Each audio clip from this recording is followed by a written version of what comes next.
It's a wonderful day. It is. I'm sure listeners can already hear the difference. Yeah, we are back in the studio, baby. It's been a tumultuous September. Oh my God. But we've conquered wokeness, and we're back. Hito Media LLC has been struggling this September, but no October surprises for us. We're back in the studio, and as such, I want to start off this beautiful episode with an entry in the ad series. And when I say ad series, sort of feels like cheating, but it's also very literal, this campaign ad. Okay. Because our ad series previously consists mostly of attack ads, you know what I mean? Yeah.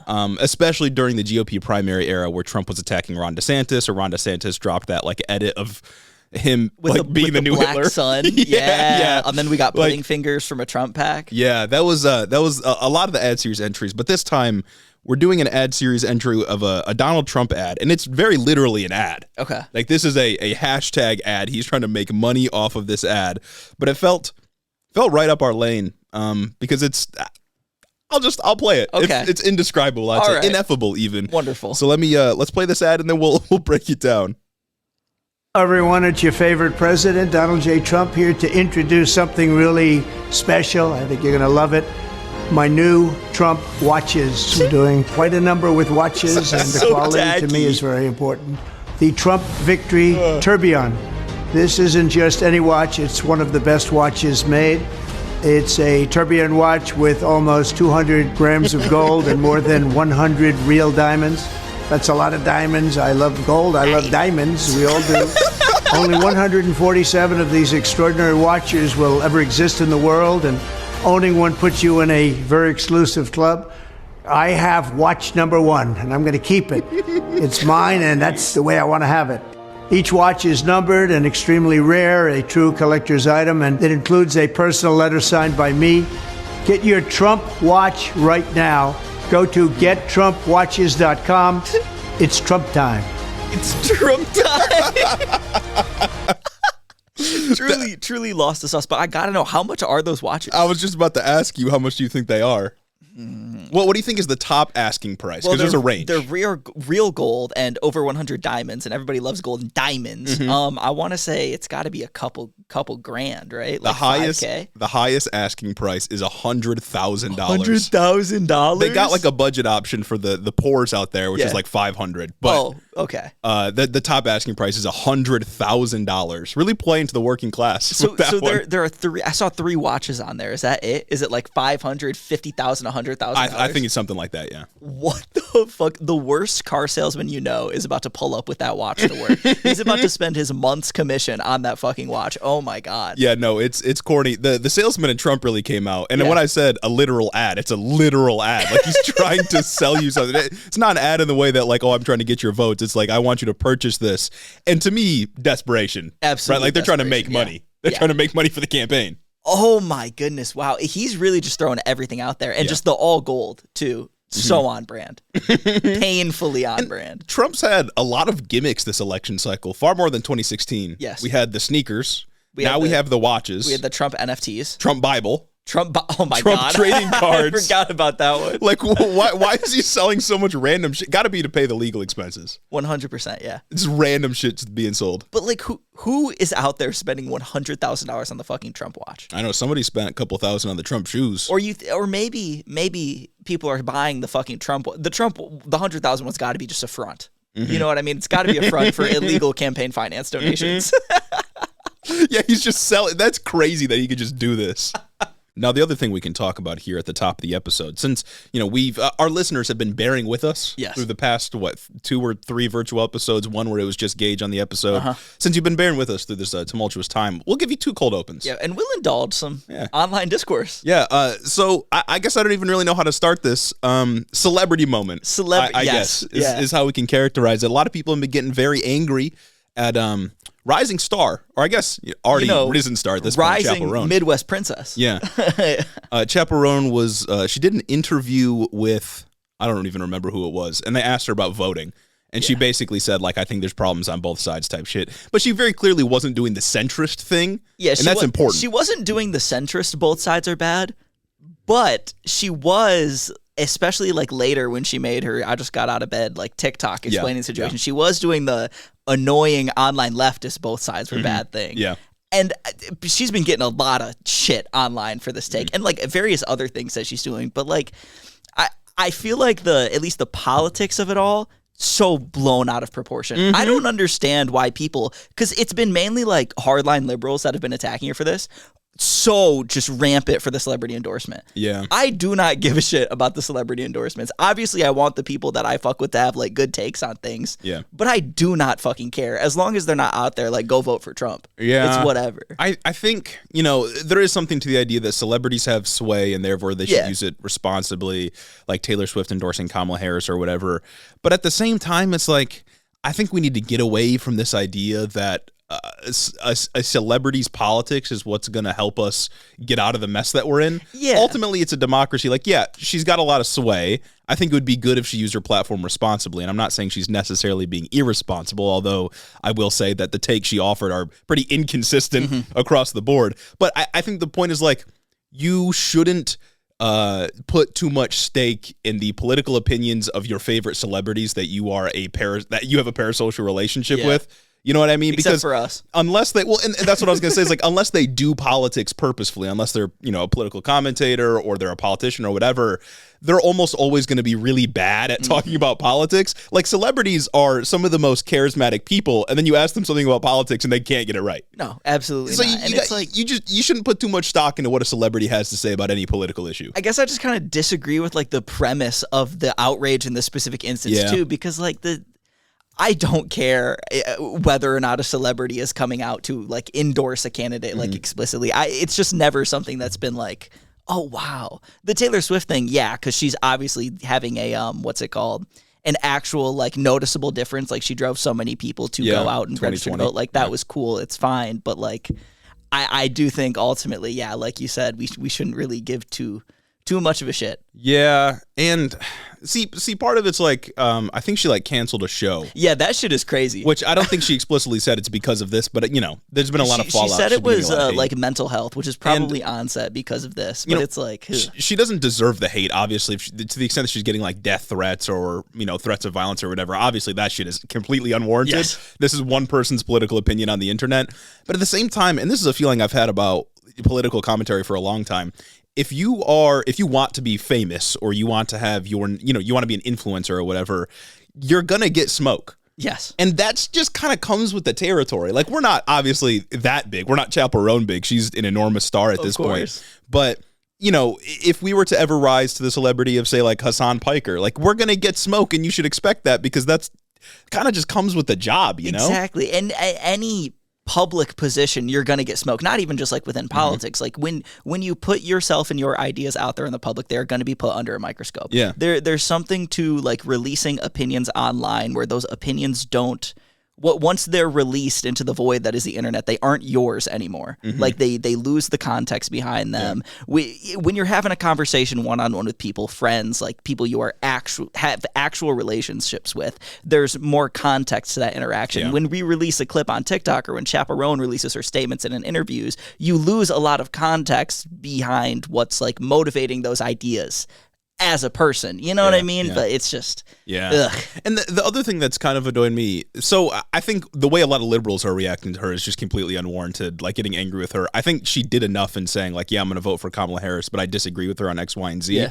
Some of the things she said, for example, like the way in which Republicans and Democrats are the same on trans issues, I think is just false. Politically uninformed. Median voter moment. I get Midwest voter moment, I suppose. But I think she's done enough to say like, yeah, you should vote for Kamala Harris, or yeah, I'm going to vote for Kamala Harris. But the way some leftists are reacting and saying like it should be okay for people to try to extract concessions from Democrats and not full-throatedly endorse them, I think is also silly because that's not what she's doing. This isn't some like savvy political tactic to get Democrats to shift their stance on Gaza. It's just her stating her opinion that's very inconsistent. Yeah, like, literally. Let's be real for a moment. Like we're not extracting concessions here. It's just her saying that she doesn't like the Democrats that much. She's not a part of a broader campaign to actively get out there and put these pointed political statements out. Yeah. She's just kind of yapping. Yeah. And that's fine. I mean, the God-given right, you know what I mean? Especially if you live in the Midwest. You deserve to be able to yap more than anybody else. Precisely, yeah. But as always, I think celebrity culture is just a little bit silly, and they're not going to save us. Ultimately, like celebrities aren't going to be the ones to save us. So stop that.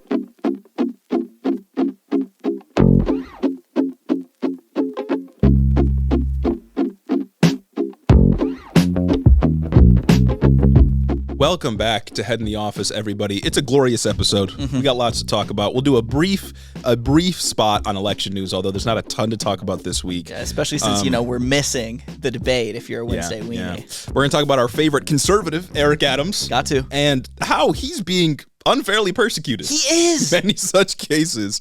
We'll talk about the death penalty on a more somber note, and I'm sure we'll talk a little bit about geopolitics this week, because wow. A little bit. Wow. And we got we got two small beyond parody stories to look through, to look forward to at the end. They're small, but they're gems. But as we said at the top here, we're back in the studio. No more audio issues, no more internet cutouts, no more any of that. We're no here more webcam. In person doing work as all Americans should be. No more remote work. Exactly. No. We're sick of it. Our speculative real estate is going down. We got property. We got to use it. We invested money into this studio. But as always, I will remind you all to go over to patreon.com/headintheofficepod, become a patron, support us, especially if you're watching this episode on YouTube. You can see the video. I'm slinged up. Slinged up. That's crazy. Slinged up. I can barely move my left arm right now. So if you want to support the show, I'd be very grateful. As Gage said at the top of this episode, or as Gage said just a moment ago, we of course are not going to be talking about the VP debate on this episode, because that is happening in 2 days for us, a day before this episode airs for everybody else. But we will be live streaming. Yes. And if you want our direct commentary on that, and you're listening on Wednesday, you can go and check out the live stream replay, which will be available on YouTube. Next episode is when we'll be doing a more deep dive, if we need to, into the VP debate. Although I feel like it's not going to matter. I don't think so. Honestly, it'll probably be a short section because nobody cares about the VP debate. Yeah. Unless there's anything crazy notable, but we'll do that when we get there. Anyway, as I said, become a patron, get some merch. If you want a subscription to Ground News, 15% off. That link is in the description. You can use our code, again, in the description. And if you want to support the show in a very easy and free way, you can leave a 5-star review on Apple. You can, just like these wonderful people right here. We got to start with what's this name? Pepper Pose. Longtime Hitohead, first time reviewer. Wow. As someone who is also nursing an arm injury in a sling, I had to let Jeremy know I feel his pain and give a 5-star review to keep his spirits up. Good luck with the healing process. Hopefully soon I can become a Sunday supremacist, but until then, I obviously will continue to attempt to indoctrinate my friends and family into the Hito community, and more importantly, condemn Hamas and political violence. Thank you. Thank you. That is most important. Shout out to everyone who's had an arm injury. Or that has one right now. It's awful. It's absolutely terrible. Today was the first day I don't have my splint on anymore, which is why we're back in person. I can do a bit more. But I have not been able to shower without a garbage bag on my arm for 3 goddamn weeks.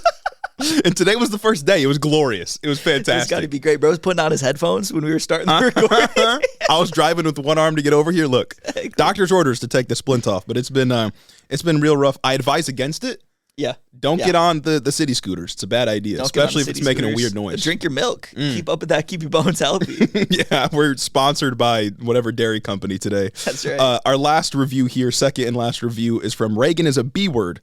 A letter from my close non-parasocial friends. They say, before we really get started, I feel it's imperative to say that I, Briar Lee Galen, condemn Hamas. Full government. Social security, date of birth. And if I could give this podcast 10 stars, I would. My story is not unlike many Hito heads, as I was scrolling on TikTok one day and happened upon Jeremy Engage's page discussing trans rights. As a non-transition pansexual trans man, I was immediately both intrigued but also a bit nervous, seeing as these are quite possibly two of the whitest men I've ever seen. I got there eventually. This story truly is much like others. So true. However, I was impressed to find not only did they have incredibly based takes on numerous nuanced subjects, but also could discuss it in a way that brought the seriousness of the situations to light while also providing humor to assist getting through these horrific times. Jeremy and Gage have taught me how to properly debate the far right. Oh my God. As well as the far left in a sensible way as well as the left, not the far left, of which we are included, of course. During late October, after the Hamas attack, I had actually made a TikTok video using primarily Jeremy and Gage, alongside research I used to back up what they were saying to disprove a Jewish woman claiming Palestinians wanted Jewish people unalived. I have since been blocked by said Jewish creator, which leads me only to believe how correct we all are. Unfortunately, due to my paycheck basically disappearing by the time my bills are paid, I'm still a Wednesday weenie, but I'm hoping to be able to upgrade to a Sunday supremacist and hear the sermon with my afternoon coffee very soon. Thank you for the killer pod, guys, and keep up the good work. I will say, if you upgrade to a Sunday supremacist, the afternoon coffee will come at like 5 o'clock. Yeah. Unless you're on the West Coast. Then you get it at like earlier. 2 o'clock. Yeah, exactly. Much more reasonable time to have coffee. Just so you know. Unless you listen on a Monday, then, whatever. You do whatever you want to do. But thank you for leaving the review. I think it's time to get into the news. I think it is. Yeah. I think it's time to briefly cover the election, and then we can get on to the more meat and potatoes about how the DOJ is weaponized against conservatives. Yeah, the more important news, of course. Now, as we said at the top here, this episode is being recorded before the vice presidential debate, and the election news for this week is fairly sparse. There's a lot of news articles on like polling and the horse race of the campaign and different campaign stops that Trump and Kamala Harris are taking, but I feel like none of it's noteworthy, at least in terms of like the physical campaign stops. And then in terms of covering polling, we're in September. We got about 5 weeks, 6 weeks until the election.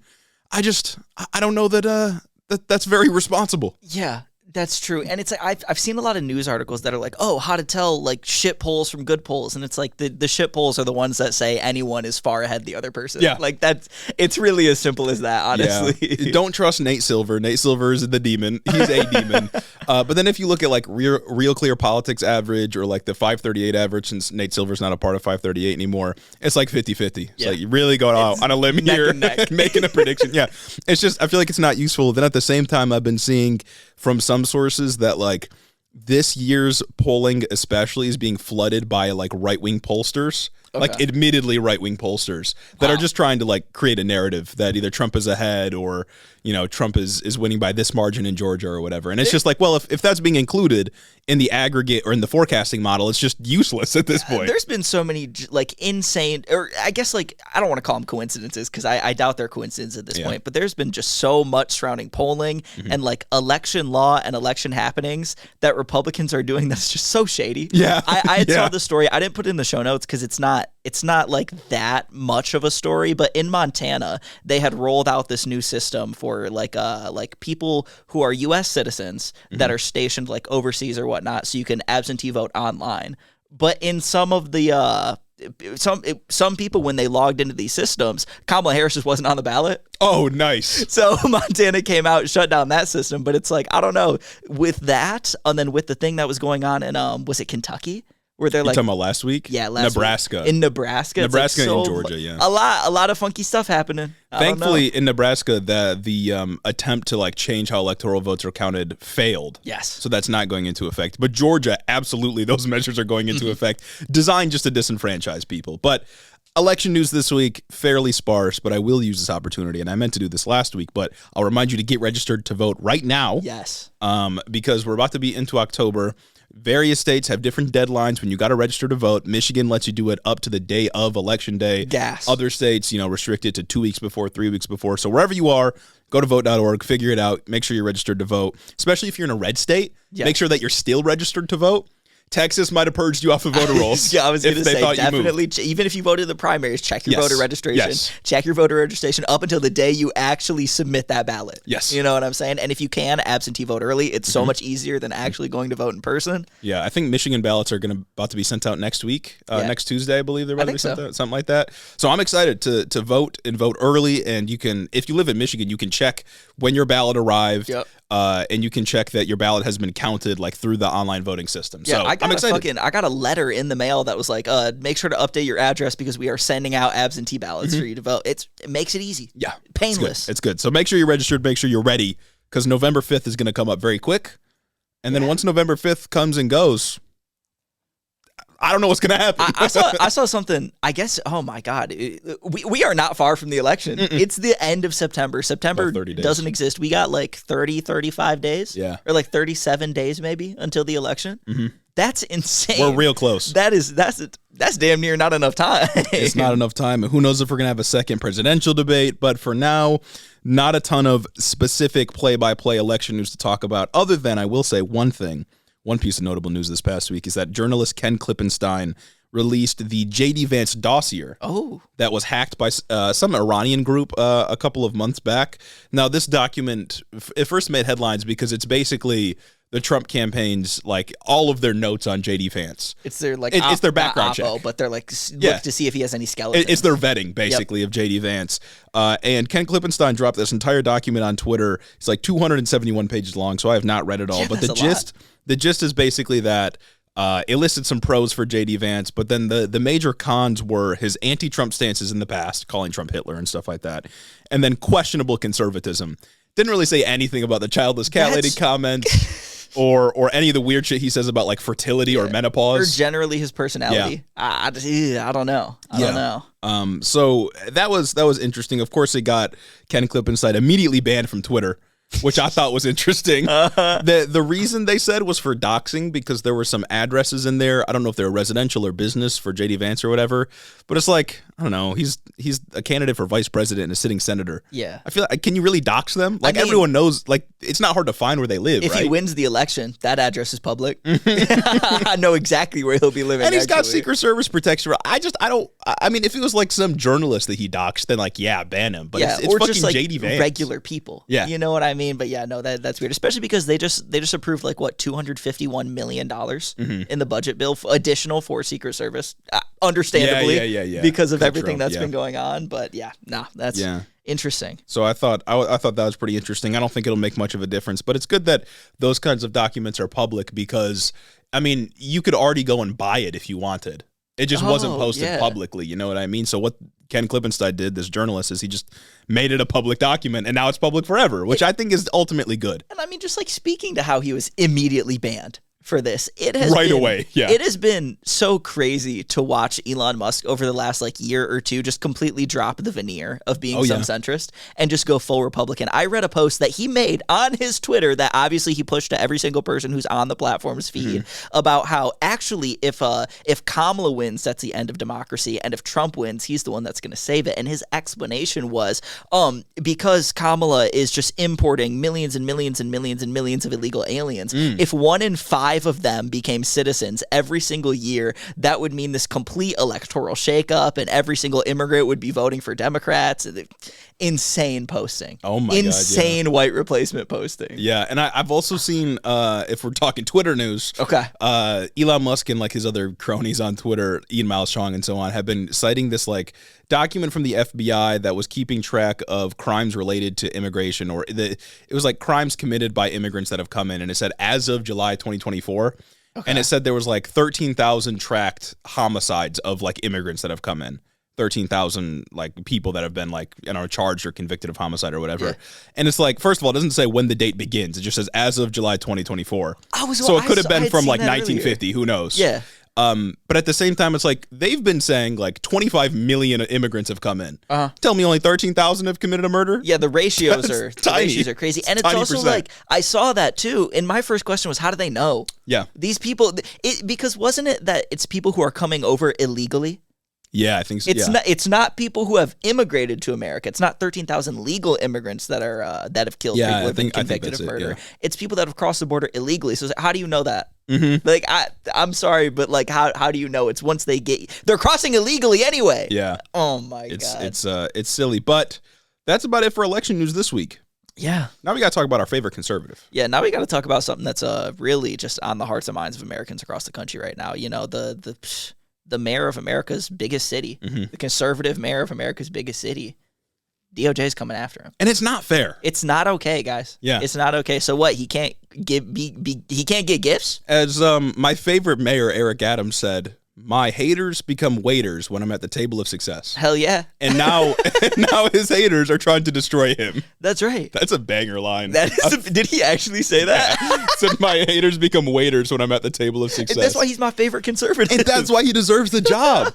He is New York. But anyway, last week, Mayor of New York City, Eric Adams, was indicted by the federal government on charges that were pretty quickly unsealed. At first, they were secret, but then later on they were unsealed. Last Friday, he pled not guilty to various corruption charges and bribery charges. And more specifically, they are 1 count of wire fraud, 1 count of bribery, 2 counts of soliciting campaign contributions from foreign nationals, and 1 count of conspiracy to commit bribery and to solicit campaign contributions from foreign nationals. If convicted for these crimes, he faces 20 years in federal prison. I swear to God, New York City, conservatives tout it as this just bastion of radical Marxism. Yeah. They get the worst fucking mayors every time. I don't know how they do it. true indictment of the ranked choice voting system, if you ask me. I don't fucking understand how the worst people come to power in that city. I don't know. Is it just like political complacency because they know a Democrat's going to win? Like, it's not going to be a Republican. But then at that point, like, all the conservative Democrats would just be Republicans if they could be. Exactly. But I guess... So what are we doing? I guess it's an indictment on the median voter. Yeah. Because they just see the Democrat and they're like, oh, okay, it's got to be fine then. But it's like, we knew, as we'll get into, we knew Eric Adams was awful. We've been hating on Eric Adams since he got elected. Yes, we have. Like, New Yorker, like, he was a cop. You should have known. Didn't he have that one video where he's like, this is how to go through your kid's bag for a crack pipe? Yes. Search the pillows. Perfect place to hide cocaine. Look behind this picture frame. Could be bullets. Like, what the fuck? It's ridiculous. Quote from the AP here says, quote, among other things, Adams is accused of allowing a Turkish diplomat and others to shower him with luxury accommodations to places like France, China, Sri Lanka, India, Hungary, Ghana, and Turkey, including valuable business class upgrades, high-end meals, and even a trip to a Turkish bath. Most of the trips took place while Adams was Brooklyn borough president before he ran for mayor. Another quote, Adams is also accused of conspiring to take campaign contributions from foreign sources, banned giving to U.S. campaigns, and disguising the payments by routing them through straw donors. In return, Adams allegedly did favors for his patrons, including helping ensure that Turkey's newly built diplomatic tower in Manhattan wouldn't be subject to a fire inspection. It was certain to fail. So the classic taking bribes to do favors. I don't understand why it's always Turkey. Yeah. It feels like every time something like this happens, Egypt, it's always Turkey. But every time conservatives defend someone who got corruption charges laid against them or who is in trouble for taking bribes from foreign nationals, they only defends the ones who take bribes from Turkey. It's fucking Eric Adams and Michael Flynn. You remember that? Yeah. People are going crazy about that, despite Michael Flynn having access to like secrets, yet working with Turkey. Yeah. Was Bob Menendez was Egypt, right? He was Egypt. He was taking gold bars from Egyptian officials. And they didn't fuck with Bob Menendez. Yeah. Well, nobody fucks with. I don't even think Democrats fuck. That dude was a demon even before he got found out to have gold bars in his fucking jacket pockets with or his whatever. name on him. Literally. Oh my goodness. But I feel very vindicated here because, as we've said, we've been anti-Eric Adams since 2021. Like, this show began in 2021. Shortly after that was the election of Eric Adams in the first like major example of ranked choice voting in like a major U.S. state. And we've been anti-Eric Adams from his housing policies to policing policies to infrastructure. Like, we from the jump have been saying Eric Adams was the worst option. Yes. We've been right the whole time. I feel great about it. Not even a novel take. Eric Adams' mayoral legacy is fucking kicking every single homeless person out of the subway, beating the shit out of every single homeless person, and shooting fair hoppers in the head. Literally. Yeah. That's the only fucking shit he's been doing. That's it. That's what he's been focusing on. He's been awful this entire time. Yeah, no, it's real bad. And the thing is, like, the reaction to Eric Adams being federally indicted has been so fascinating to me because people on the left are rightfully celebrating. And there's a lot of people, not politician types, but just regular people on the right, like celebrating that Eric Adams has been federally indicted. And I think that's fair.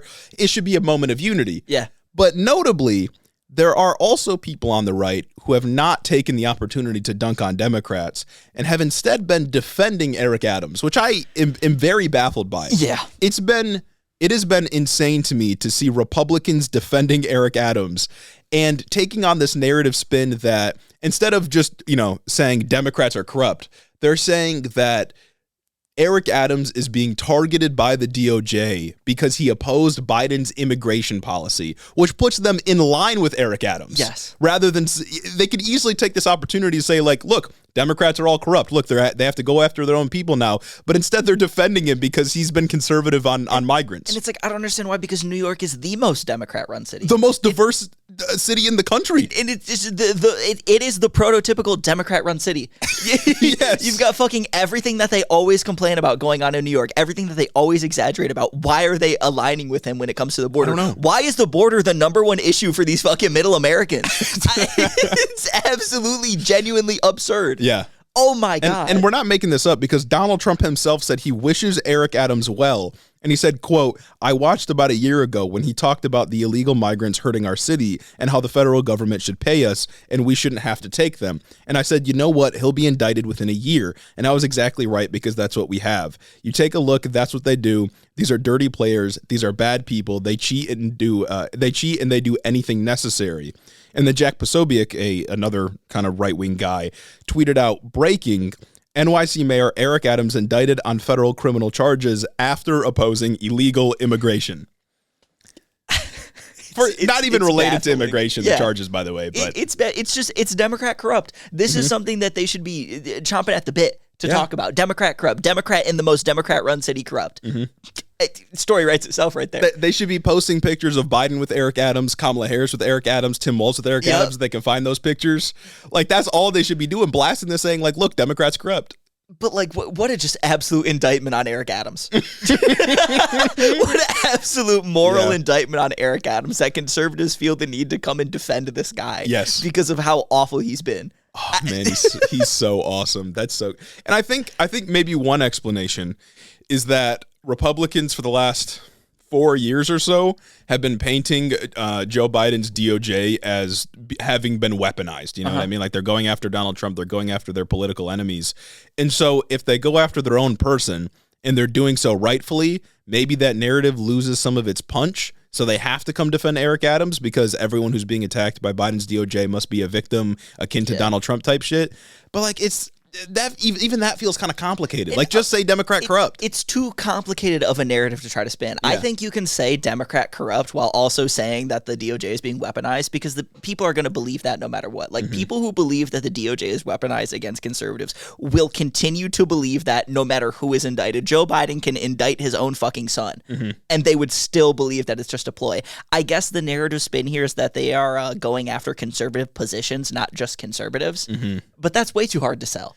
Yeah, because the whole thing here is like, okay, Eric Adams opposed immigration into the city, and therefore Biden went after him and is now punishing him, but the charges have nothing to do with immigration. It's to do with him taking literal bribes. Yeah, from Turkey. Yeah, it's like you could very easily say Donald Trump is under attack from Biden's weaponized DOJ, but also Eric Adams himself was corrupt. Yeah. Like, oh, maybe I agree with him on some immigration bits, but he's also corrupt, and because he's a Democrat. Yeah, you can say he was so corrupt that Joe Biden's hand was forced, even though he didn't want to do it. And I feel like that's an easier sell. Yeah. Like, oh my goodness. Yeah. And I mean, he is. He clearly Eric Adams is so corrupt that Biden's hand was forced. Yeah, exactly. And now I bet Eric Adams won't end up going to jail because bad people in power never suffer. It's kind of just a trend in this country and elsewhere, of course. But when he inevitably wins the case or, accepts some kind of deal or whatever, I guarantee he gets a spot on Fox News. 100%. He's absolutely going to be on Sean Hannity's show or something like that. Like, there's no way he doesn't go on air, and all he's going to do is talk about immigration and how it's destroyed New York City. Immigration, then he'll throw a fair hopping jab in there too. Oh my gosh. Now, Eric Adams has been pressured to step down, but it's unclear if he's going to. The only person in power that could actually force him out is Governor Kathy Hochul, who also is not very great. But we'll see what happens, and we'll see who the next New York mayor is. Like, New York fucking sucks, dude. Like, New York Democrats fucking suck. They're awful. This is the best y'all got? God damn. Yeah, and Eric Adams, again, won in a ranked choice voting election. That's an indictment on the ranked choice voting system. Basically. Yeah. It produced a candidate like Eric Adams. Couldn't produce anybody better than him. That's maybe upsetting. We just need more time. We just need more time. Yeah, maybe Hillary Clinton will be the next mayor of New York. Oh, wouldn't that be great? Or Andrew Cuomo makes a comeback. They need an Italian to turn them around. Make a difference. Hell yeah. Oh, man. Bring back Giuliani. Moving on to a bit more of a sadder news story, I suppose. We're going to be talking about the death penalty and the recent news around, I believe Marcellus Williams is how you pronounce the name. Very bad. Very bad, yeah. Very bad and upsetting. Not as fun as Eric Adams possibly going to federal prison. Very true. This isn't great, folks. It's not great. And you all know how we feel about the death penalty. We're pretty staunchly anti-death penalty, and this is just a prime example of why. Yeah. And that's kind of my feeling is like I don't have a ton to say about this because it's just a lot of it boils down to like death penalty bad. and criminal justice system bad. Which is still surprisingly like a hot take. Yeah, but we'll run through the news story and then we'll try to offer what we can. But I'll give you guys the quick details if you hadn't heard of this. So in 1998, Marcellus Williams was convicted of the murder of Leisha Gale, a journalist, I believe. Evidence that connected Williams to the crime scene was that he had some of the items that were known to be owned by Gale, and he later tried to sell these items. And there was also witness testimony from his girlfriend that Marcellus Williams had a bloody shirt on the day of her death. However, there was no DNA evidence that ever linked Williams to the crime scene, and fingerprint testing was also inconclusive. And it should also be noted that some of the witnesses, I think 2 of them, his cellmate and then his girlfriend, were paid like a couple $1,000s to testify against him. That's insane. During the trial. I think it was an AP article I was reading. It didn't say that they asked for the money to then testify, but the state paid them after they testified. There was a reward connected to it, which seems a little shady. I feel like that shouldn't be allowed. Yeah, it wasn't great. In 2017, the governor of Missouri canceled the lethal injection that was scheduled for Marcellus Williams and gave a panel some time to review the case. And I believe the governor at the time was a Republican.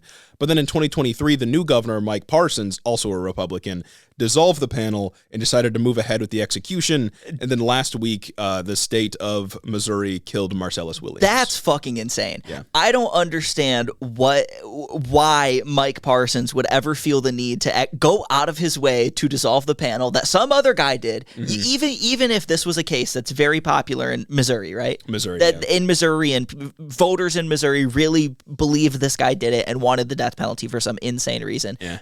Other guy already took the blow for it. You don't need to come in and say, I'm the guy that got this person killed. Like, that's just demon behavior. Yeah, it's just classic Republican governors like seeing more people die. Literally. Like, same with Ron DeSantis, right? What the fuck is he going to do? Run on more people dying? Jesus Christ. And it's like, I bet the panel cost less for the taxpayer than the lethal injection did. That shit's expensive. Yeah. Like, we in this country, in states that still do lethal injections or just state executions, that shit costs like millions of dollars. Yeah. That's a lot. And especially like when a case is so suspicious like this one, when someone has been paid to testify, classic corruption by the state. I don't know. I feel like it's very clearly something that needs more investigation. Especially in a case where there was no DNA evidence linking him to the crime scene and fingerprint testing came back inconclusive. I know DNA testing and fingerprint testing is not like a 100% accurate thing, but of course that's not how our criminal justice system works. You're innocent until proven guilty. Yes, beyond a shadow of a doubt. If you can't prove that he was there, if you can't prove that he's guilty, then you can't just use these circumstantial pieces of evidence to then eventually kill him 20 years later. And especially when the only evidence you're relying on, presumably, is just the testimony of 2 people who were rewarded for the things that they had to say. Yes. I don't know, man. Yeah. I don't know. Very, very, very fishy. It should be noted that Marcellus Williams was also serving time for other crimes, I think like a robbery and a burglary charge, something like that. But the murder conviction is what put him on death row. And we can't sit here, obviously, and prove that he didn't do it. But again, as we said, that's not... The burden of proof is on the prosecution or the prosecution. And it also should be noted that the prosecution later on said that they thought he was innocent. The person who prosecuted Marcellus Williams' case, who landed him in jail for the murder charge, eventually came out and said, like, yeah, there wasn't enough evidence, and I think the case was wrongly decided. That's crazy. How do you live with yourself after I don't know. that one? I don't know. That's a bit nutty. Yeah, and it's not just, like I said, it's not just us that's claiming it. There were other people in the state that thought it was a bad idea to execute him. As I said, the lead prosecutor against Marcellus Williams thought it was a bad idea and that the case should be retried or evidence should be looked at again.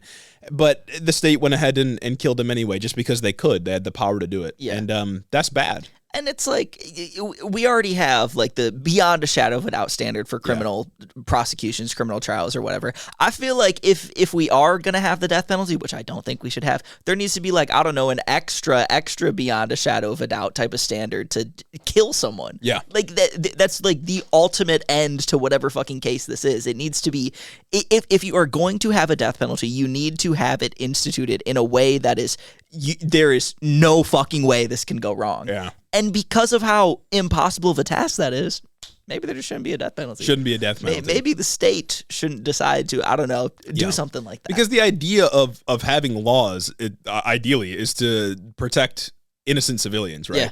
But if innocent civilians can, even in very slim possible, even if civilians even if it's a very slim possibility, can be killed by the state for crimes that they didn't commit, then the law really isn't protecting anybody because you have the possibility of being killed by the state, even if that chance is like, 1 in a million.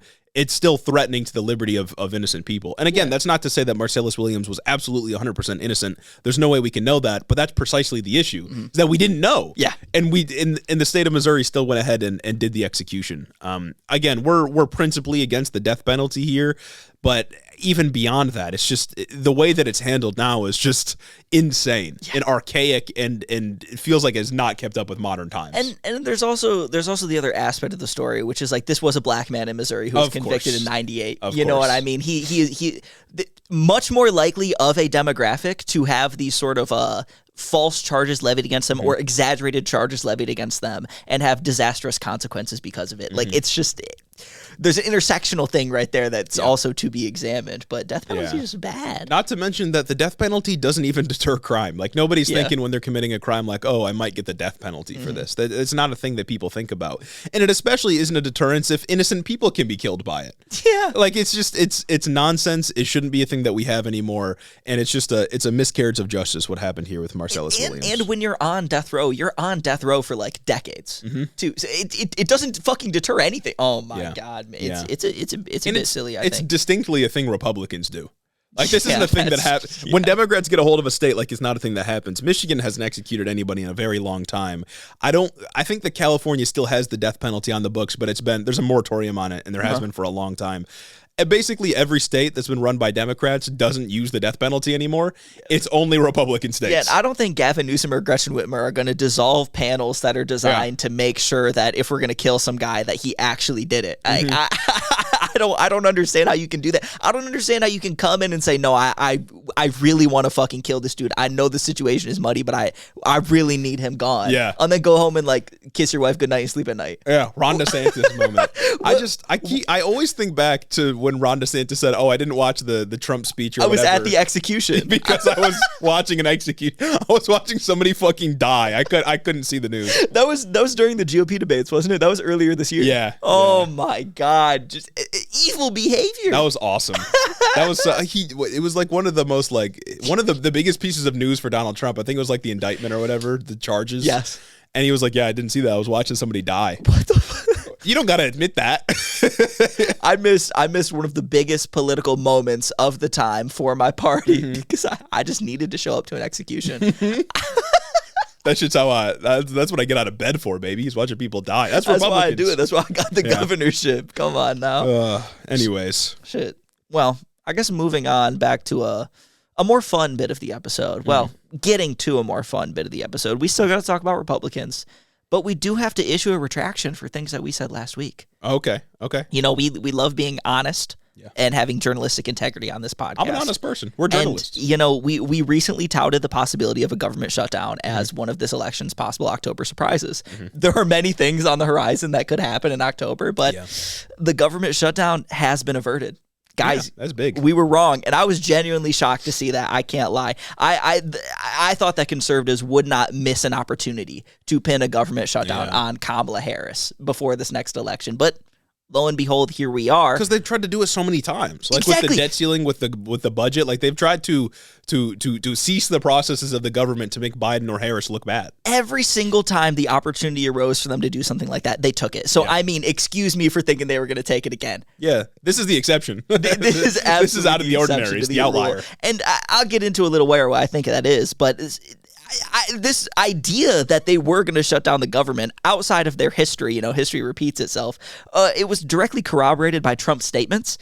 Trump came out and explicitly called for Republicans in the House to do a government shutdown if they could not couple the SAVE Act with the passage of the budget. And the SAVE Act is just voter ID. Trump said if you cannot institute federal voter ID or federal proof of citizenship before you vote, then you should shut down the government. Yeah, and I think there was also in the SAVE Act some more like stringent rules about maintaining the voter rolls, which would have just kicked a bunch of people off a few months, not 1 month before an election. 30 some days. Yes. So that would have been it was explicitly literally just to make it so less people could vote. Yeah. So yeah, typical Republican behavior. We've been over it many times. We've been here many times. Yeah. But Speaker Mike Johnson elected to instead bring forth a clean budget bill that passed with very wide margins in both the House and the Senate, despite Trump, which is like the only good thing he's done. Yeah. Actually, the second good thing he's done with budget things, didn't he bring forward the Ukraine resolution?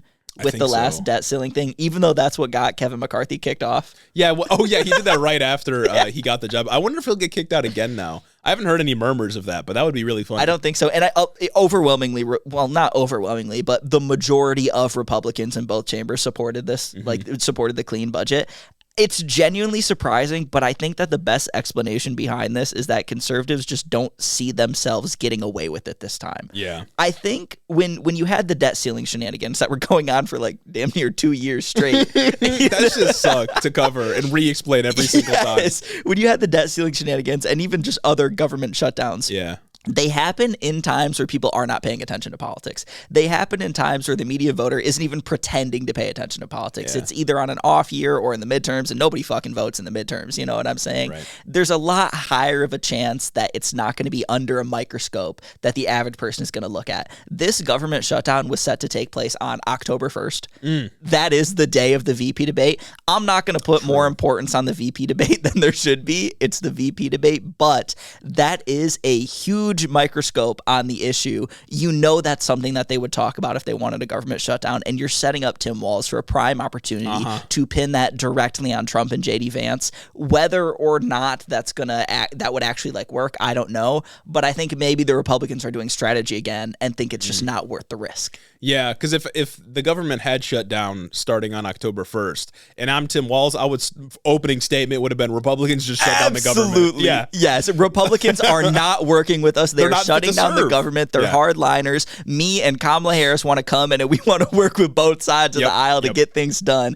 It's not a message that they could, I think, stand up to right now, especially when Democrats are, although they aren't trying hard enough, they are trying to pin them on the border bill thing. Yeah. I mean, I guess if Americans are going to fucking care about that issue, they should take the strategy there, but whatever. Yeah. You know what I mean? I guess it's good that it's funded. The most annoying sort of narrative that we always get out of budget talks is like, anytime Republicans, or at least a majority of them, vote to pass a budget, then the more far-right elements are like, oh my, we keep spending more money, we keep sending a blank check to Ukraine and whatever. And it's like, okay, I get the sentiment. Like, the government spends money on a bunch of useless shit. I don't like the military-industrial complex either. But it's like, why are we choosing like the last week before the budget runs out to try to make these reforms? You could pass bills at any point throughout the year, and I'd be in support of taking money away for the most part. Whenever you want. Yeah. And that's something that senators and House people forget when they're on the campaign trail talking about all of these policies that they support. Brother, you could sponsor that and introduce that right now. I wonder why you aren't. Yeah. Who knows, it's brother? It's such an annoying narrative because it's like, I want government funding cut in a bunch of different places, like Pentagon getting basically infinite money. I don't like it either. I don't either. Pentagon not being able to pass an audit since, I don't know, their fucking inception. It's not fair. You're not going to resolve that like 2 weeks before the budget expires, though. You got to work on that throughout the year. Sorry. No, it's stupid. And it's just the same song and dance every time, too. And admittedly, it would be hard to counter message against government spending too much money because, I mean, they are. But there is no counter messaging. So I feel like Republicans get to run away with the issue. But this is just a stopgap funding bill that's only funding the government through the 20th of December. Yeah. So we're going to have the same discussion every time at the end of the year. But this time it's going to be, they're going to shut down the government right before Christmas. Federal workers aren't going to get their paychecks. Can you believe that? Oh my God, man. I'm sick of it. Santa Claus is not going to come this year because the government's shutting down. At least the election will have been decided by then, so it won't matter really as much. But but they're gonna try to do it, and then they're somehow gonna pin it on Harris. Yeah, like that's my cynical take on it, is that they've pushed it to December 20th, so that when Harris gets inaugurated in January, they can be like, oh, look at this bullshit, the government or whatever. They're gonna keep it shut down until January 20th, and say that it was her fault. Yeah, and that's consistent.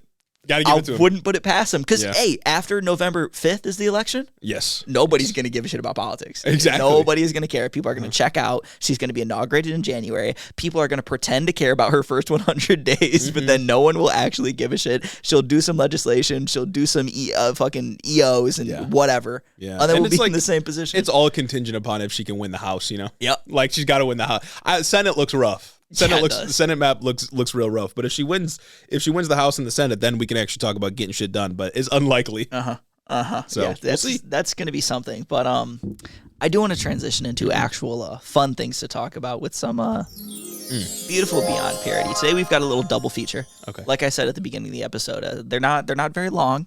There's not too much meat to them, but I think they're diamonds in the rough. Okay. You know what I'm saying? I'm good for it. Thank you. This first one is out of Portage County, Ohio. Okay. The sheriff there, Bruce Zakowski, got his department, just the sheriff's department, stripped of their election security duties after a Facebook post he made earlier this month. Oh, God. Here's the Facebook post. It's something. He made this on both his personal and campaign Facebook post. Okay. Because he is the sheriff running for re-election. He said, quote, "When people ask me, what's going to happen if the flip-flopping laughing hyena wins, I say, write down all the addresses of the people who had her signs in their yards. So when the illegal human locust, which she supports, need places to live, we'll already have the addresses of their new families who supported their arrival." This is a sheriff? This is a sheriff. This is the sheriff of Portage, Ohio that is making this statement. And people understandably feel unsafe about this. Like the Daily Beast has reported, NAACP there just had like emergency meetings. People are talking about how they do not feel like they can put Harris yard signs in their yard anymore because the fucking cops are running around talking about collecting their addresses. Like that's insane. Like, brother, you can't say that. Not to mention, did he just call immigrants illegal locusts? He called them human locusts. Brother. Like, the statement is insane in so many ways because that's already like a crazy thing for your fucking crazy like uncle to post on Facebook. He runs the local militia. But literally, he runs the arm of the state that has a monopoly on violence in your town. Yes. That's not you can't say these type of things. You can't even have these kind of opinions when you have a position of power, brother. This is not what we're supposed to be doing. That is so beyond the pale. And so the Board of Elections stripped the Sheriff's Department of their duty because people are saying that if they see like Sheriff's Department cops guarding the polling places, they're not gonna feel safe, and I wouldn't either. Yeah. At least she doesn't need to win Ohio. This is true. This is very true. And I mean, I just got to say, man, Ohio is not sending their best. No. We've got this guy. We've got JD Vance. We've got a fucking slew of other people, too. It's like they gave us LeBron and then 100 years of darkness. Yeah, they gave us JD Vance. I mean, LeBron could challenge JD Vance in 2028. He could win. Yeah. LeBron fucking retires from the NBA, goated legacy, cemented forever, one of the GOATs, and then he runs for Senate. Exactly. Bron runs for Senate. He can do the Obama thing. Like he can win be in the Senate. He's like a world superstar. Come on. Absolutely. He could 100% win in Ohio. He could do the Arnold thing. Governor in California. Bron comes into the Senate 2028, 2032.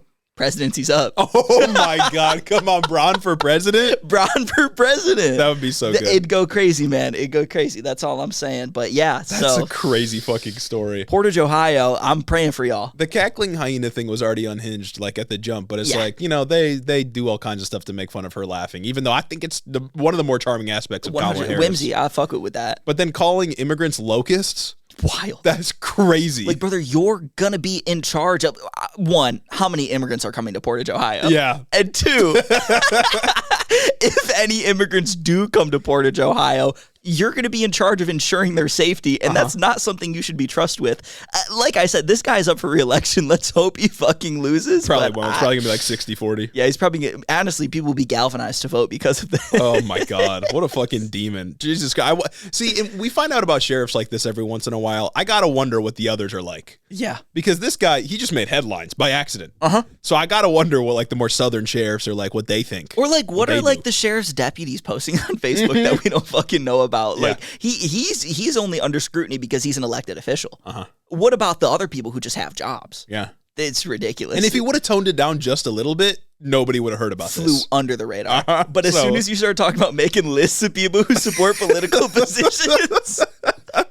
Yeah, you can't do that. That's a bridge too far. That's an untenable position to have as an elected official. I can't lie. The other Beyond Parody story we have, we're going to travel a bit down, a bit more East Coast to Virginia. Okay. Right? Not nearly as unhinged, but it's still so funny. It's still so funny. Okay. This time we're centering around a GOP candidate for Virginia's 7th district, Derek Anderson. Derek, this is important information, mind you, is a wifeless and childless man. Okay. Keep that in mind.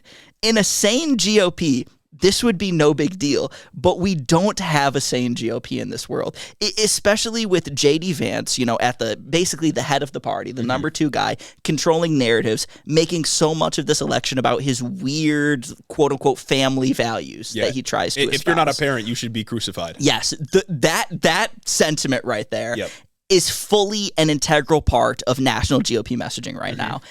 It is untenable to not fit into that mold and be within the national GOP. But this guy, Derek Anderson, again, he's bitchless. He is wifeless and childless. So in order to combat like that, I guess, negative, which shouldn't be a negative, Derek has posed for multiple photo ops and featured in his campaign ads his friend's wife and 3 daughters. Oh no!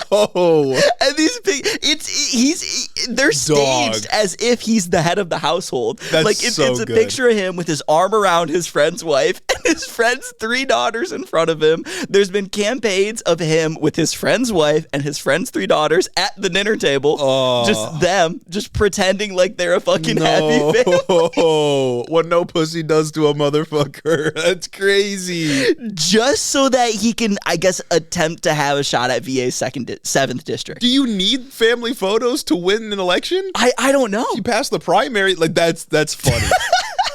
Brother, what are you doing? This looks worse, in my opinion. Because it's like, what possessed you to think about this? I don't know, man. It's just kind of losery. Yes. 100%. It's very losery. Look dumb. How have you made it this far in the GOP like that? Do you really think the Democrat is going to attack you for being wifeless and childless? Yeah, no, that's going to come wholly from your own side. A Democrat would not have anything to say about you not having kids, but a Republican would be like, no family, this guy sucks. Is there some wicked internal polling going on that's like, oh no, you need to get out there with a wife and children or else people aren't going to get out to vote for you? Yeah. I don't know. His campaign released a statement because multiple outlets have been reporting on this, and his campaign said basically, he's just posing with supporters. He's just posing with supporters like any other politician would be doing, guys. There's nothing going on here. That's so fucking good. Yeah. Yeah, he's just posing for photos like that. He's intentionally lying to deceive voters. You don't bring supporters to a dinner table and then film a video like you're talking about the family budget for this month. Is that what they did? They were at like a dinner table? I think, yeah. You're deceiving people. That's the point. You're lying to them. You don't pose with supporters. You don't pose with your arm around supporters and their kids right in front of you like you're the head of the household. Like that's not something that's going on, man. And I don't know if the GOP was just like not fucking insane, we wouldn't have stories like these. Yeah. But oh my goodness, man! Like Democrats don't do this shit. As cringy and as corny as Democrats can be when they campaign, they're not pretending to have a family. They're I remember there was some controversy back in like 2020, I think, with Senator Warnock posing with a dog that wasn't his. But that is so different. Way different. Yeah, it's a dog. It's not a whole other family. And it's like there aren't ways to pose with dogs that don't make it look like it's your dog. Yeah, you know what I'm saying. What are you gonna do? Stand far away from it? And take a picture? And like when it's your friend's family, it's like. You're very clearly trying to deceive somebody. Oh my God. Yeah, when it looks like a stereotypical like Republican family photo, you're deceiving people purposefully. That's so funny. That's so much worse than just having solo pictures. I think so. Well, and it's like they also mentioned that he's like a guy who lives with his dog. Why don't you just like do that? Why don't you talk about you're like some fucking rugged man, even though you're probably not. You're a politician. You're running for a House seat. Like, let's be real. How you're a rugged man who lives with his dog. I just love my dog, and I'm so busy worrying about the people of Virginia and the people of Spotsylvania, Virginia's 7th district, that I haven't had time to start a family. Yeah, I would love to, but that's just not what's in the cards for me right now. Or don't even talk about your own desire to start a family. Just run on the issues of like, oh, groceries are too expensive because of Kamala Harris or whatever. You could just lie. You don't got. Like this is the type of shit that sinks your campaign. It's an unforced error. You don't need to do this. Wholly like projecting his own insecurity onto his campaign. Yes. Is he like? I mean, I don't want to like speak out of turn here, but is he like a repressed gay or something? No, like, what's going on? I had read that he has a girlfriend that he just proposed to. So it's like, Dog, why not fucking feature her? Is he ashamed of her? Is it like Tim Scott, like, oh, you don't know her, she goes to another school? I don't know. I genuinely don't know. Maybe he just wanted the kids in there, but it's like, why don't you pose with your girlfriend and the kids? I feel like that's harder to detect than your. What is he? Because he's running for a House seat. Like that shit doesn't. If he's running for president, I almost understand trying to do this because your life is under more of a microscope. You want more of the family man energy. Like when Tim Scott proposed during the GOP primaries to his girlfriend, like you want that look. Yes, but like. You're running for a House seat. People barely even know your name. Like now you've made national headlines and you look like a dumbass. And Democrats aren't doing Oppo like that. No, like, Democrats are not going to hate on you for not having a family. Democrats 100% will not say he doesn't have a family, therefore he can't represent us. I don't know much else about this race. Maybe he's trying to attack the Democrat for not having a family or something like that. I don't know. He's trying to give himself the foot up. I wouldn't be surprised. He's trying to win one of the 13 keys, the family man key. But he didn't have it. Precisely. So he had to invent it himself. Man, I don't know. That's awesome. Yeah, no, that's I good. love him. That story made me happy to find out because it's like it's one of those things that it's like, is this real? Chad, is this real? Yeah, that's the kind of thing that like Veep or any other political satire, you couldn't have come up with this. The Onion couldn't have come up with this one. Yeah, man. We've gone too far. It's good. It's good. Last couple things to end off the episode, I guess. Dock workers. Brief detour before we talk a little bit about geopolitics. We got to talk about these dock workers. So, I believe starting October 1st as well. A government shutdown could have been October 1st. Yep. Instead, we're going to have an economy shutdown, maybe. It's crazy. Because I think the union that represents, I believe, the East Coast and parts of the South, the union that represents those dock workers is seemingly gearing up to go on strike. I believe it's like 25,000 workers or so. They've been in negotiations with whatever something alliance that they negotiate with. And negotiations have been going on for months. Have they not been going well? Yeah. The fundamental ask, there's two of them. One of them is about automation. Basically, we don't want to lose our jobs, which whole commentary in and of itself. But the other one that struck me was about wages. They make like $20 less an hour than their West Coast counterparts. They're at like $39 an hour on average. Shit. West Coast is at like 60 something bucks an hour. And they're like, we just want to meet the industry standard. Yeah. And that's been one of like the hinge points for these set of negotiations, and it seems like that's what's going to lead them into a strike. And similar, if you were around when we talked about railroad workers, vital to the economy, same with dock workers. I mean, millions upon millions upon millions of dollars flowing in through our ports. Yeah. We can't get that. That's bad for the economy. These, I think, like longshoremen, it's the strike would cover from Texas to Maine. Like just everything that's not the West Coast, because the West Coast is covered by a different union. It's wild.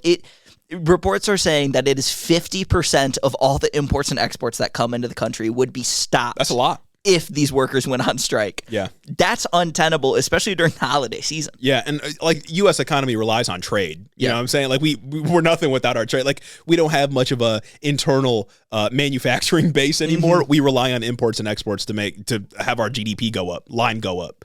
Yeah, so this would be bad. It would not be good. It would not be good. And these workers should be paid fair wages. They should be paid fair wages, and automation shouldn't be a worry. In an ideal economy, automation would mean sort of a break for the workers, less work you have to do, but because it's capitalism, of course, that means you lose your job and you can't put food on the table for your family.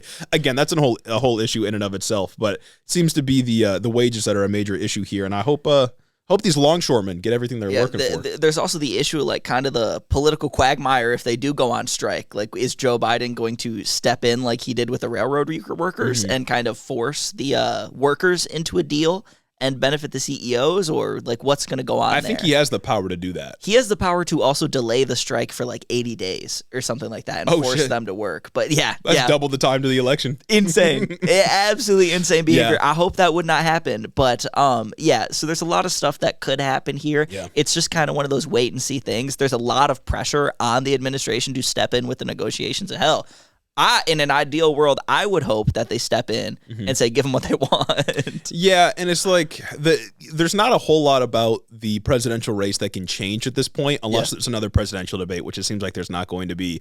VP debate isn't really going to matter. The conventions are over and so on. So it seems like, for the most part, things are going to remain pretty stagnant unless there is a major economic development like a strike that goes on for potentially months, or there's a major geopolitical conflict that we get roped into even further. Oh, this is true. Those things will make Kamala Harris look so bad that I think the fundamentals of the race could change. But I mean, the way to avoid that, of course, is to give the workers what they're asking for. Yeah. Then you don't have to deal with the strike. Which is totally fair. I don't even see this as being one of the things that like the auto worker strike where people are like, they're asking for a 40% raise. Like, that's too much. It's very much they're asking to just meet the market. Yes. They're asking to meet the market, asking to keep their jobs. Very much something that I feel like every American should be able to agree with. But maybe not. Who knows? It's like those are manual laborers too. Exactly. They're out there working the ports, bringing like millions or I guess trillions every year in through their ports. 50% of the imports and exports. Like, also, there's the whole other conversation around why is this a private industry? Yeah. If this is so essential to the economy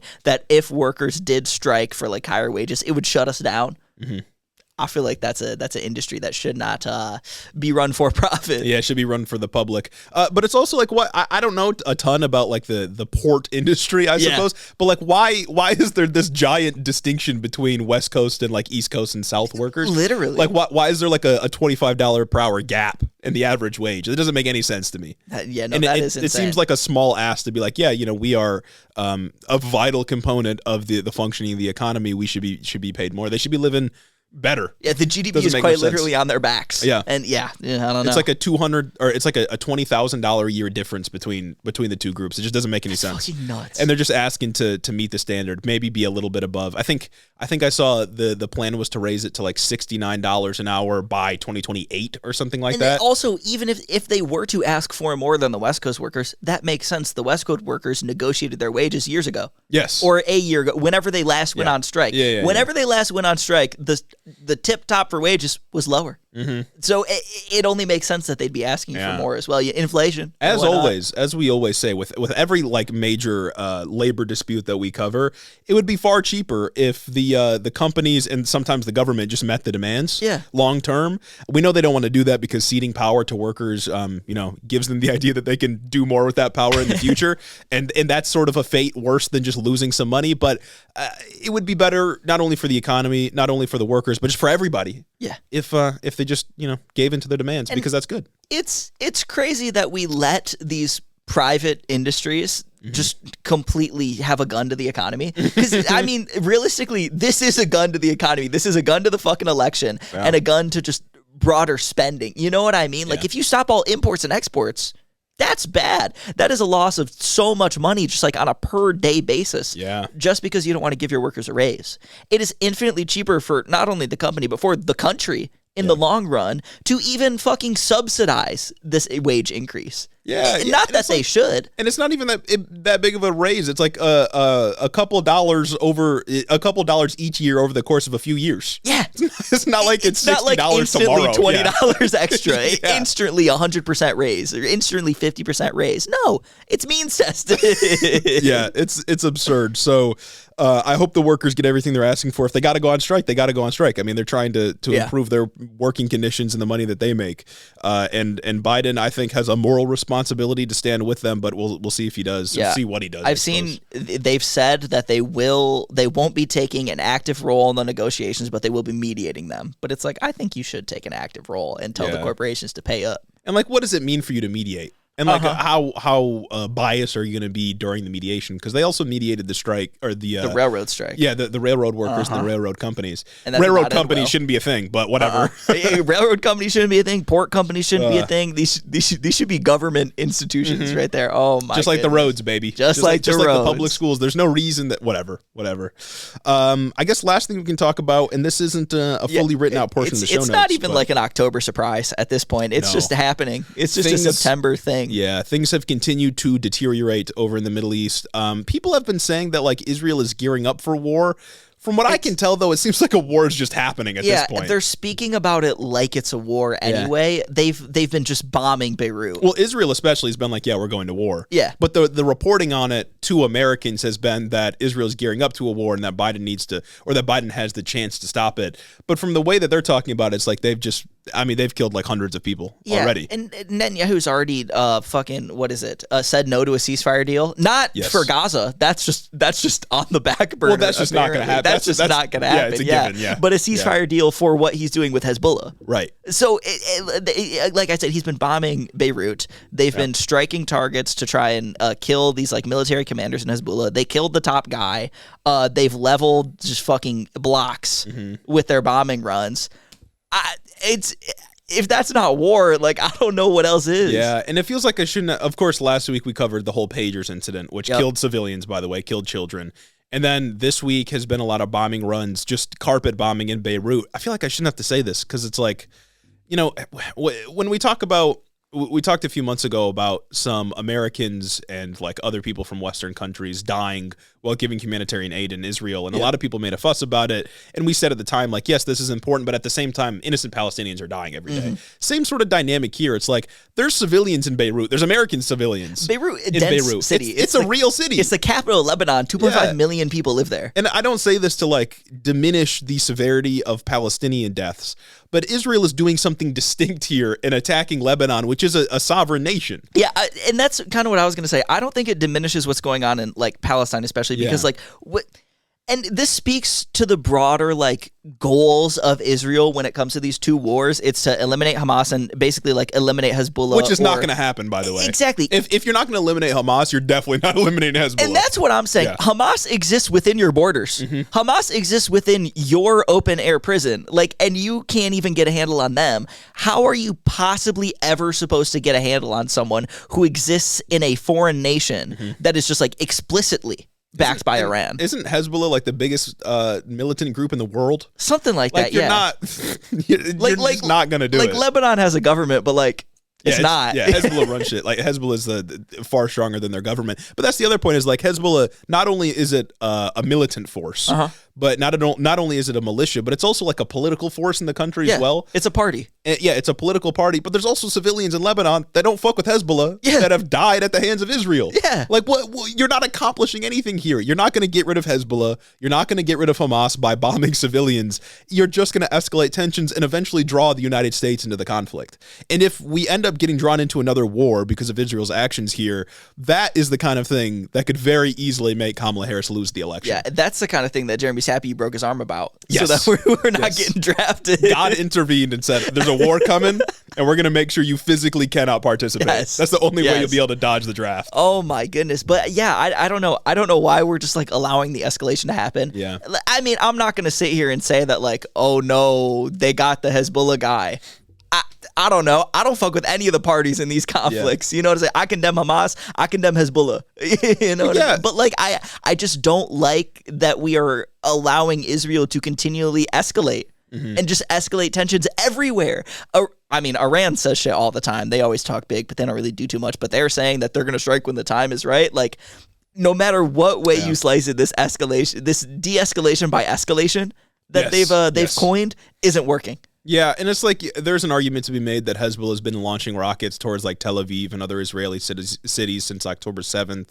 And they say it's because they want to protect Palestinians. Whether that's true or not, I don't know. You know what I mean? I'm not going to sit here and say that they're doing it in good faith. They could very well just have always wanted to do this, and what's going on in Gaza is politically convenient for them to be able to launch bombs at Israel.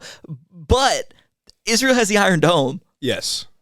Well, and it's like Israel has the Iron Dome, and if we can say that Hezbollah launching rockets at Tel Aviv, for example, is a bad thing because they could be killing civilians, I don't see how we can't also say that Israel carpet bombing Beirut isn't bad because there's civilians there too. Yeah. Like, what are we doing? We're not trying to secure a path to peace. We're just letting Israel do whatever it wants, go on a fucking rampage because they get to attack whoever they deem to be their enemy. Yeah. It doesn't really make any sense to me, and it seems like it's just going to draw the United States into a conflict. And it's like, this obviously isn't the end. You know what I mean? There's a reason why Israel attempted to crumple Hezbollah's military communications infrastructure with the paging attack, with the pager attack. Like they have plans to keep going. Possibly, I don't know. If they're rejecting a ceasefire, I think maybe it came in after they killed the guy, or maybe they killed the top guy afterwards. But either way, ceasefire's off the table. Yeah. When it comes to both places, like, they plan to keep going. Yeah. Well, and I also, I don't know if it was Netanyahu or Ben Gvir or one of the other demons in the IDF,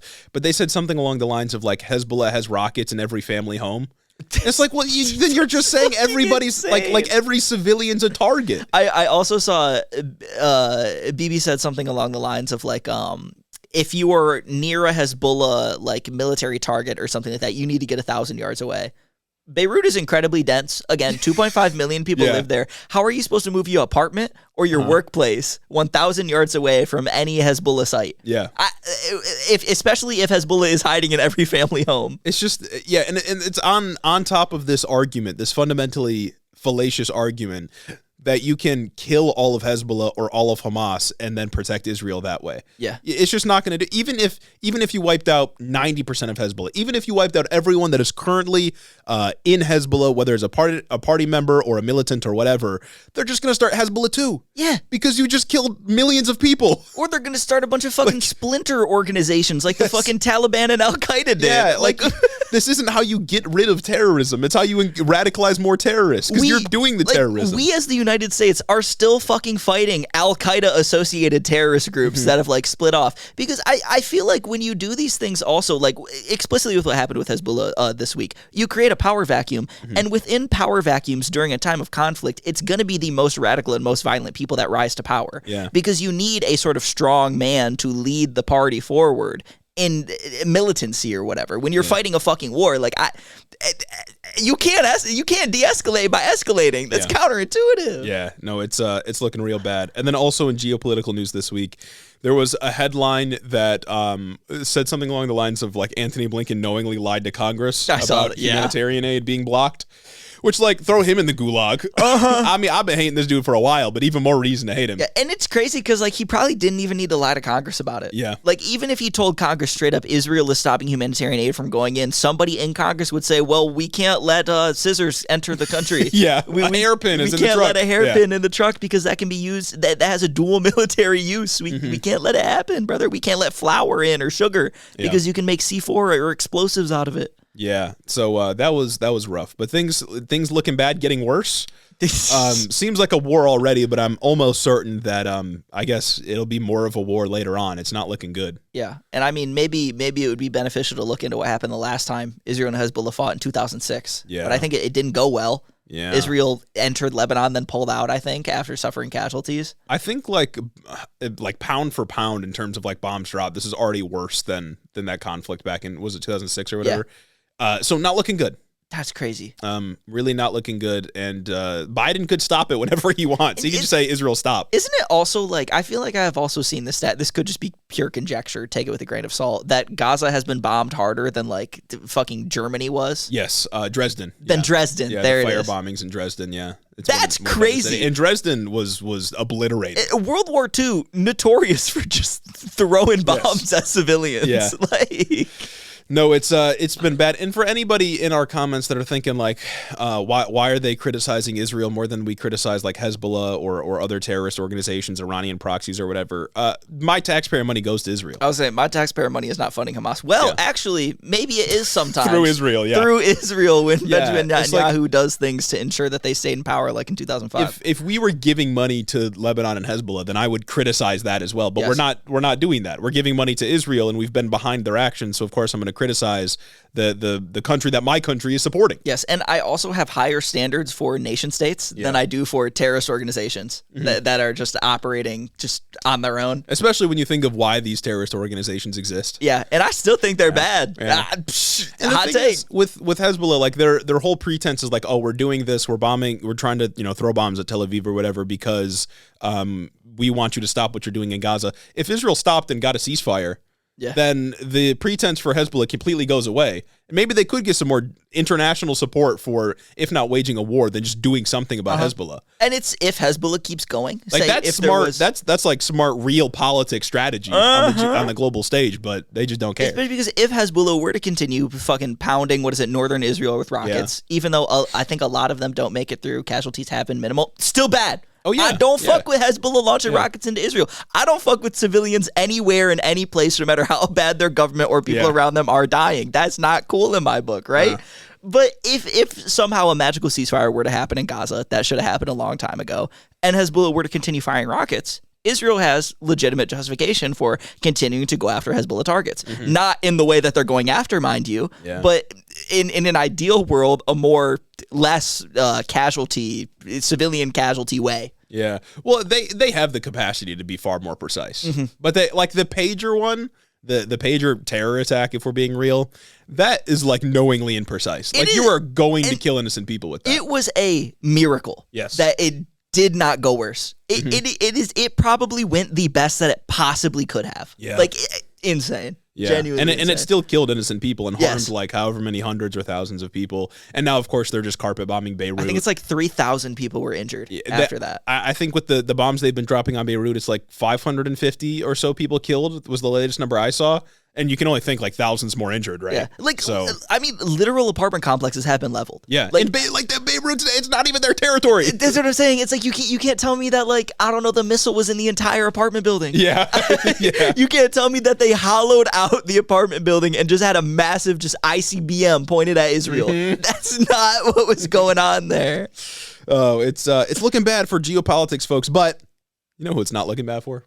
Our beautiful, sweet, glorious patrons. Yeah, as long as they can't be drafted. As long as they can't be drafted. That's right, guys. We are a pro draft dodging podcast.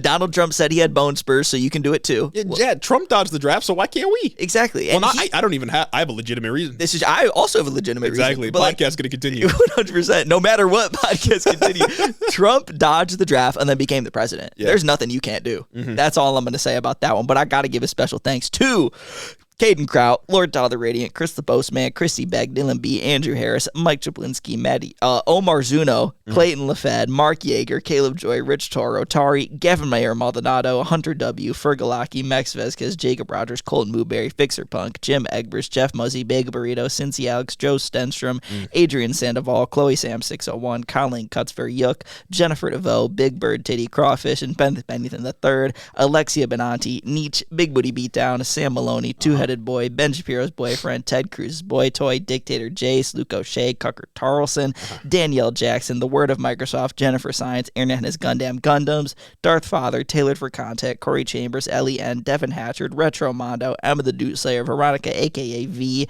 Raxon, Ass Smith, The Grotler, Flower Clown, Beetlebugs, Murder in a Trench Coat, Lonnie Rogers, Slavic and Sapphic, Casey Lynn Kelly, Snake Eyes, and Hope of Giants, AK Ghana, Quana Don, Zach Lantian, Info Russell, Austin Greif, Marcus Corbett, Caleb Roper, Taylor Rensock, Cammy, Tylen Freeman, Steak Daddy, Tay, Isaac Hodges, Madeline C, Kayla Lowe, Anna Valenic, KCC, Sayesta West, August, Particular Pickman, Sir Capelot, Jeff Sines, Howard the Duck, Brennan is Egg, JR, Drew Batchilder, Froggy Gumdrop, Jackie Boy, Shameless, Coherent Babbles, Sasha, MJ Sharp, Michaela Muncie, The Wallace 3000, Jared Finch, Tactical Snowflake, Son of Ander, Vanilla Bryce, Chris T, Kishan Lala, Amanda R, Hanky Panky, Tyler J, Damian Blues, Ashley White, Lalo Valesco, Particulon, Memfrez, Gorgeous Girl Mukes, Lauren, Uncrestmatic Boar, Sasquatch, Rhonda Stiletto, Midwest Marxist, Joe the Mailman, Gary from West Michigan, Shawnee GG, Juniper Not Jupiter, Stacked Crabs, I Crowley, Urban Peach, Lord of Forlorn, Holt Forsyth, Kevin Kasaya, Schnoodle, Booty Snakes, Erica, Krusty Krab, Dew Fairy, Chelceratops, Austin Lima, Lane Waltz, Azim Fido Hussein, Brooklyn G, Noverk the Dastardly, Goldthorn, Addie Book, Merlin, John from Houston, Moss, and my mom. Thank you all so much for supporting the show on Patreon. We couldn't do it without you. If your name should be on this list, we have some new patrons that joined recently. Let us know if we missed you. Please do. It's been a busy few weeks for Hito Media LLC, so if we missed you, let us know. And postcards just arrived to our doorstep, so we should be sending them out soon. Yes. Hopefully, no, you will get them before Election Day, certainly, but hopefully, most definitely, sometime like mid-October, they'll arrive in your mailbox. Yeah, that'll be good. Then you can admire them. Maybe you could even take them to the ballot box with you. You know what I'm saying? As a humble reminder. As you submit your 15 ballots. That's right. In whatever swing state that you drove to the day before. Yeah, don't forget to set up ballot drop boxes. To set up fake ballot drop boxes so that you can actually collect all of the ballots, take out all the conservative ones, and then put all the liberal ones in real ballot drop boxes. That's how we run things. Well, that's a legitimate election strategy. I don't know what you're talking about. Thanks for listening, everyone. I'm kidding.